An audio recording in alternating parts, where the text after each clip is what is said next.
the inspiration that came for this project started years ago. A young man on a ventilator named Matt Johnson contacted us. He was contacting everybody in the dive industry. Nobody wanted to touch him. They didn't want to do anything with him because who's going to take a guy in a ventilator scuba diving, right? How crazy is that?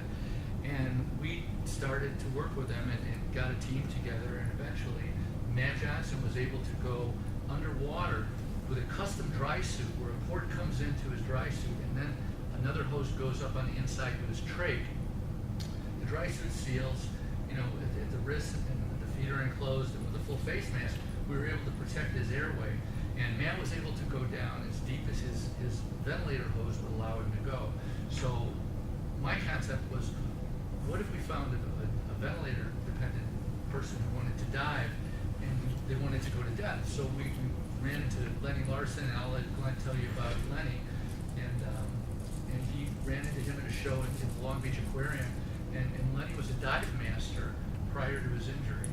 And he was a springboard diver and got hurt on a trampoline accident where he was doing a flip he had done 10,000 times and landed directly on his head and is now a C5 quadriplegic complete, where Amber has some movement and can control her chair and move around and be independent.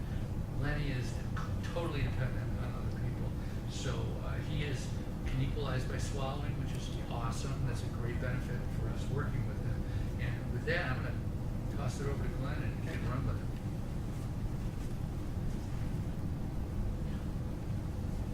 So Matt Johnston was the first adaptive scuba diver with a ventilator.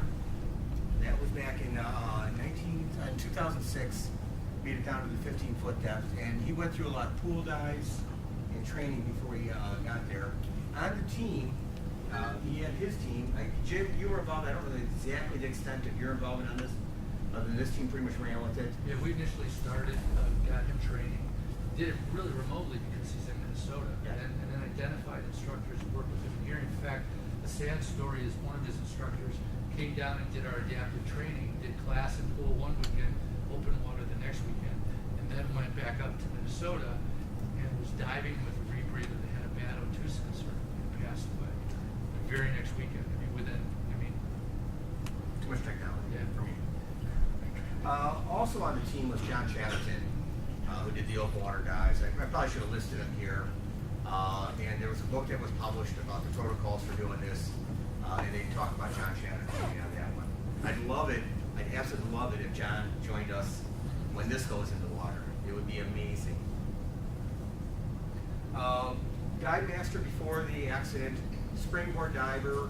He was competing internationally as a master's springboard diver, injured on just a training trampoline. He said he demonstrates to people a flip he's done thousands of times. He's talking, he's doing, it's like walking for him. Freak accident, and that's what happened.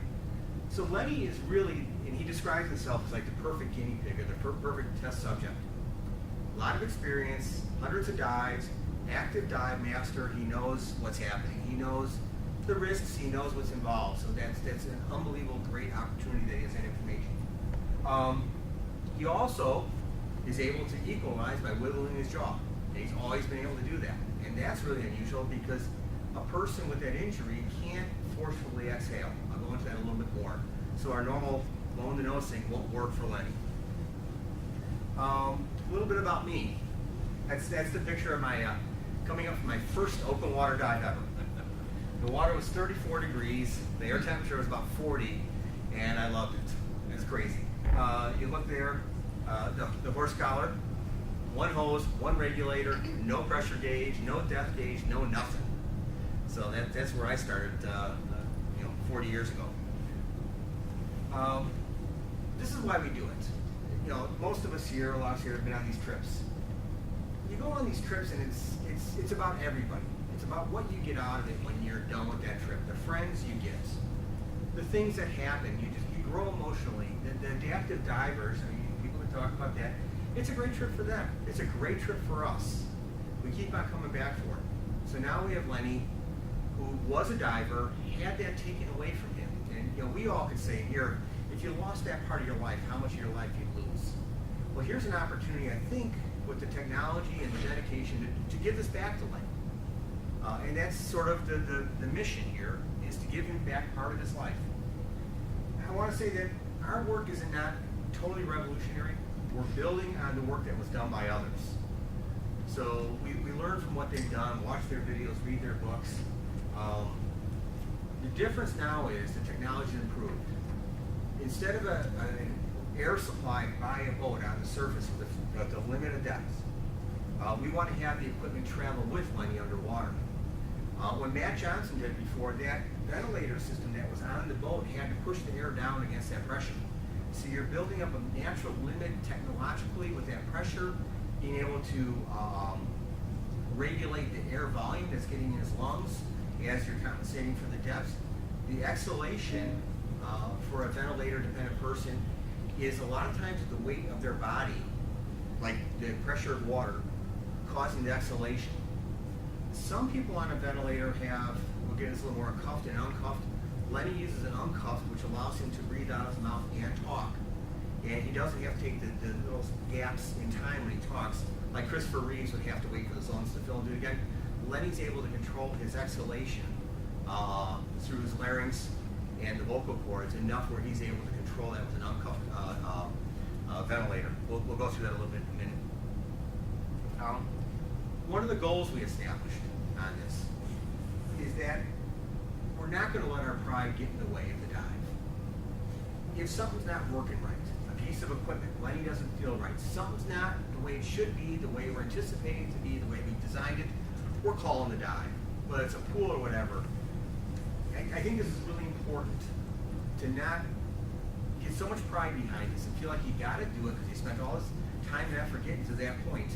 You got to call it. So that's sort of an overarching theme that I want to carry through the whole process. Okay, keys to success. We can't do it on our own.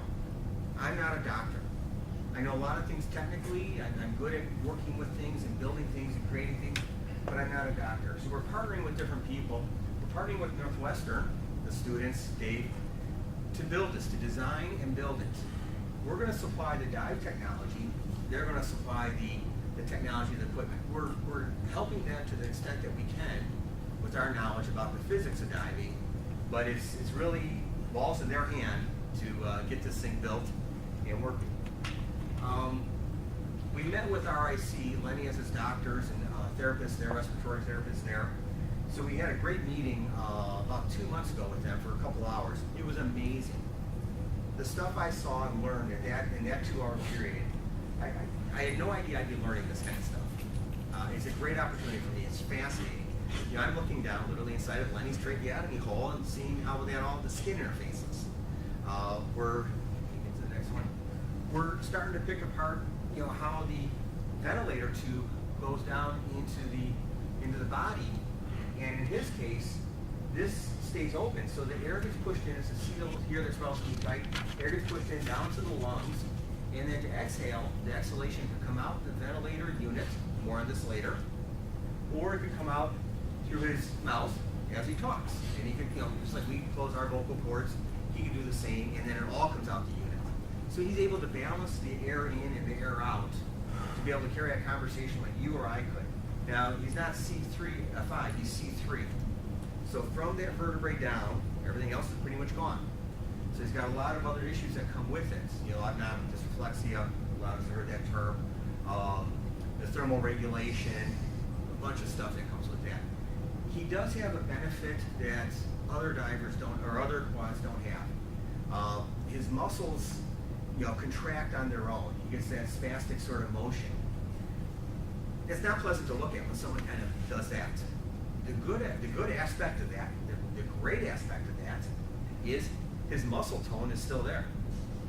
Instead of dislocating, you're laughing there, Amber. Instead of dislocating a joint or having a potential problem, he's still in pretty good shape.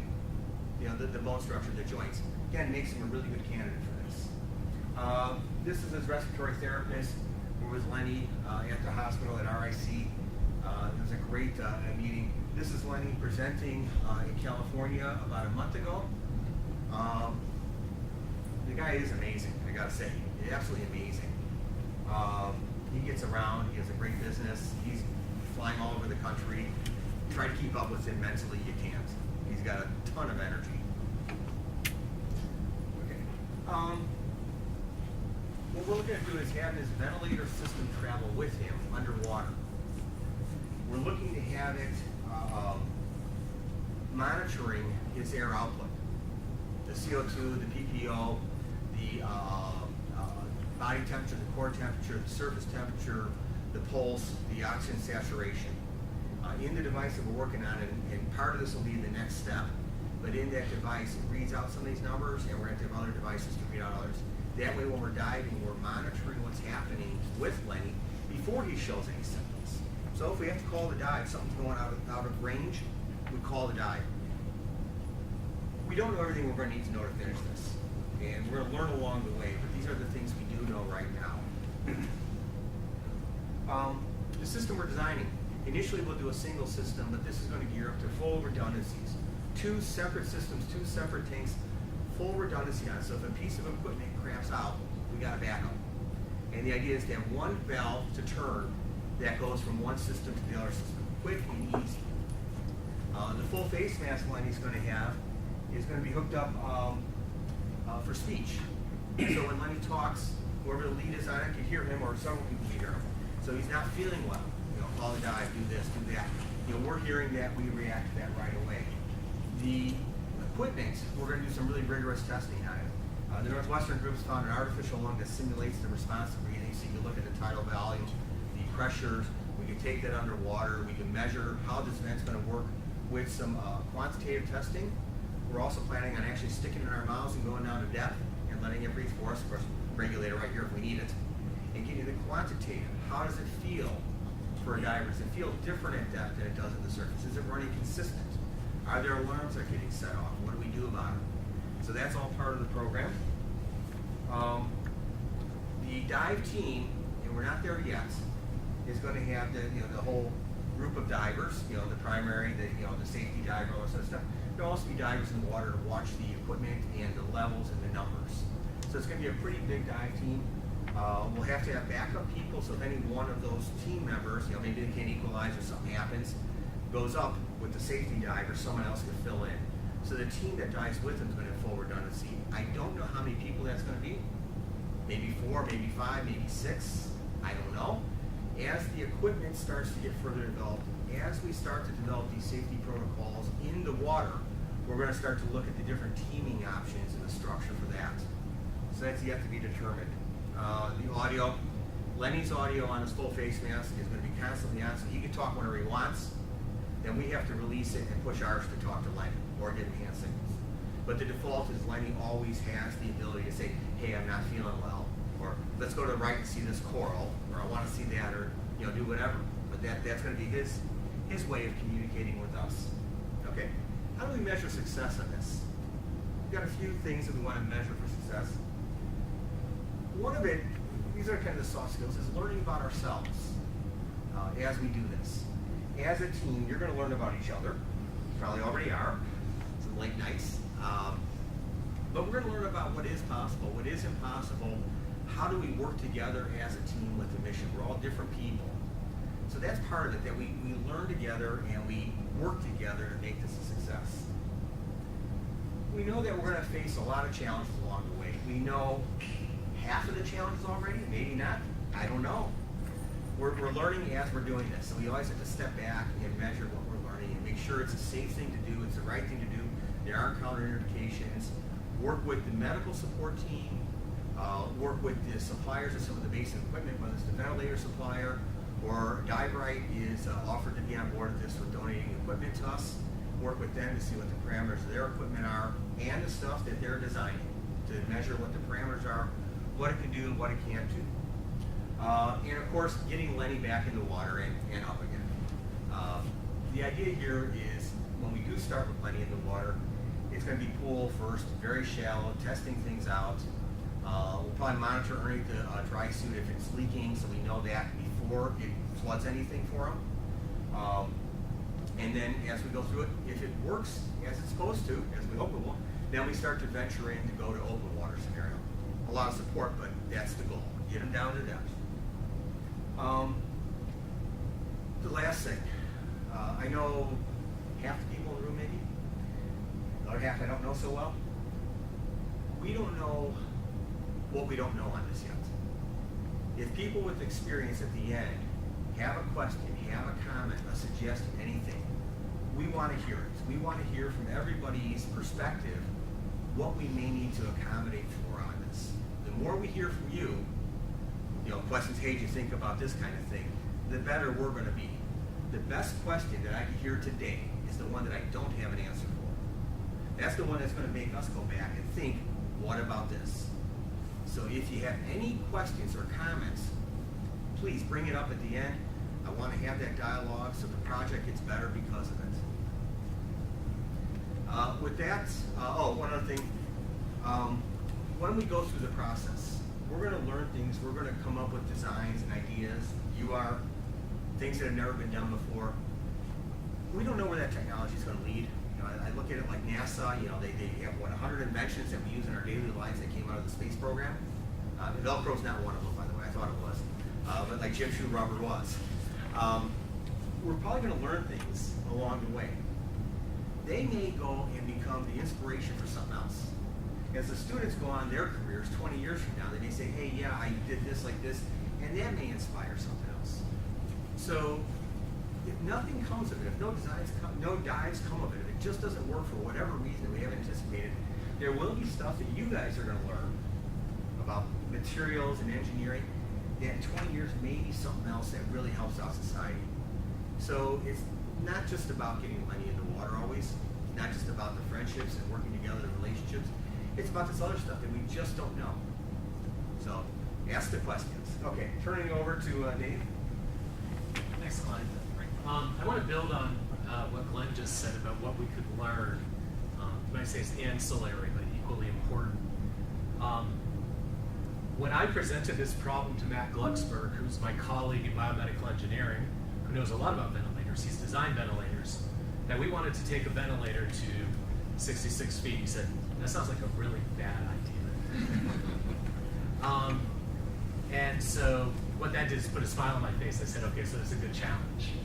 It's a good challenge. So I'm up here to talk to you a little bit about the role that Northwestern, as an engineering school, the mechanical engineering department in which I have a position, but I also have positions in biomedical engineering and in the Seagull Design Institute.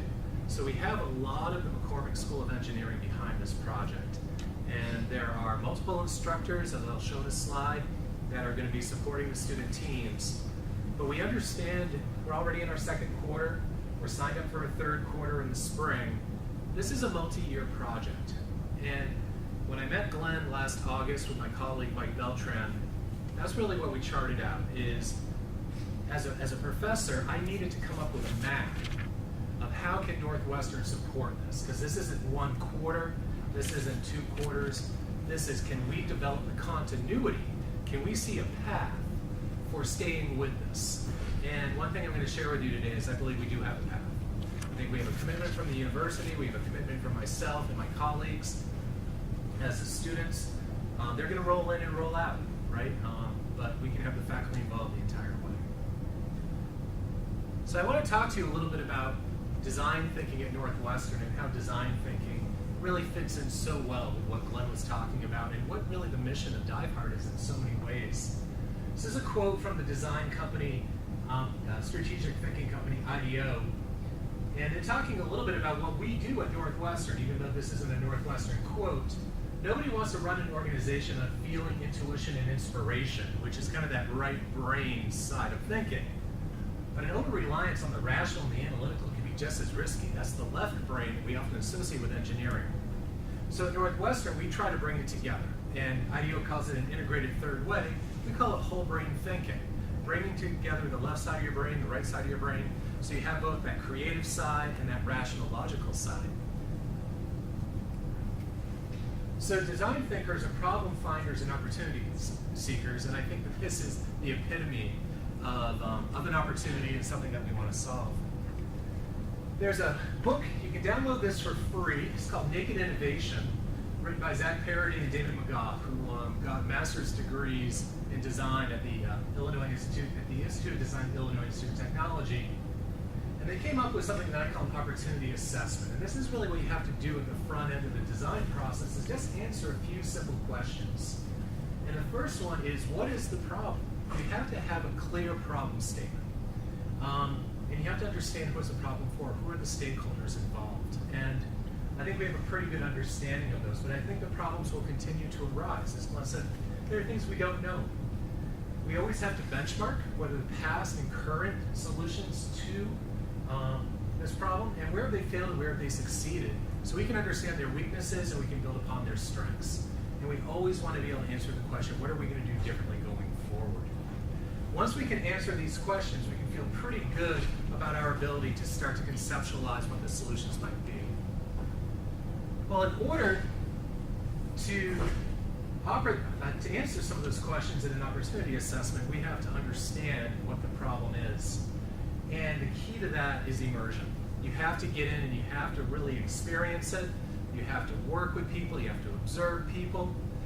You have to understand what it's like to walk in their shoes to the best of their ability. And so that's why going to Oak Lawn and going to Elgin, talking with the Diveheart community is so, so important to being able to understand this problem and its challenges. So, a little bit of a lecture here. This is a little boring, but we're not solving equations on the front end. We're going out and we're observing. Just like Jane Goodall went and observed the chimpanzees, we're doing ethnographic research. And when you go and you observe a situation or a scenario, and if we all did that, and then we started talking about what we saw, we would have slightly different stories. And social scientists say that there are different ways that you can retell a story, and a couple are ethnography, and another one's called narrative research. And I want to talk to you a little bit about how we're using narrative research in this project. Narrative research is storytelling. It's journey mapping. And so,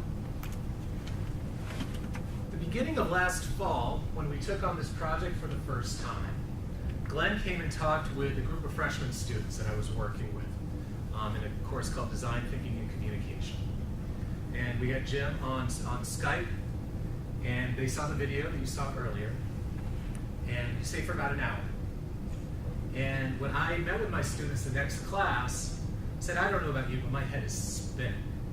There are so many problems. How do we even get started?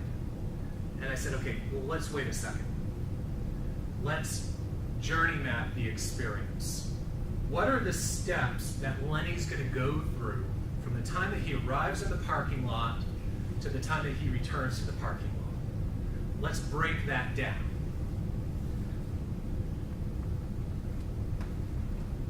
So you use journey mapping to uncover the pain points, step by step.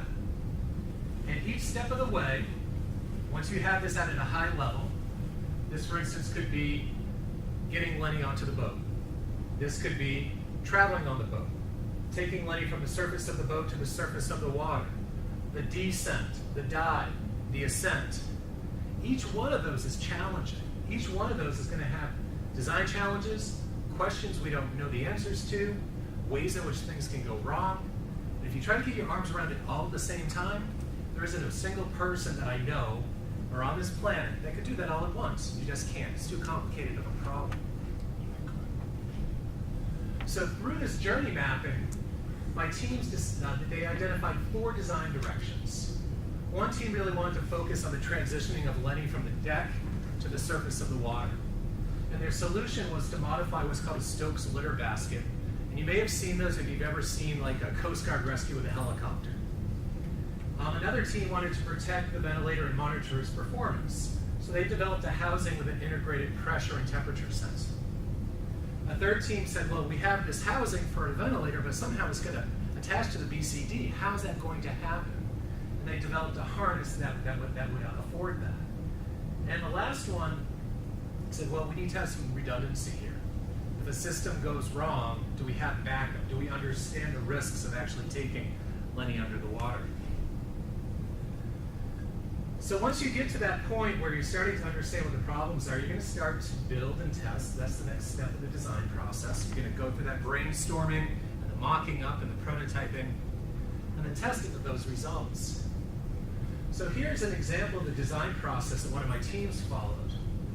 Here's an exploded view of the ventilator housing that they came up with But what I want you to see is I want you to see the process step by step that they went through. First thing they did is they talked with Jim and Glenn. They did some preliminary research going into the literature on scuba diving. They did some user observation by going to some of the Diveheart training. Here's the storyboard exercise that I talked about. You can see how they broke that apart into the different steps. And from that, they said, okay, the problem we want to work on is ventilator containment. So now they're back to doing research again because they've got a defined problem.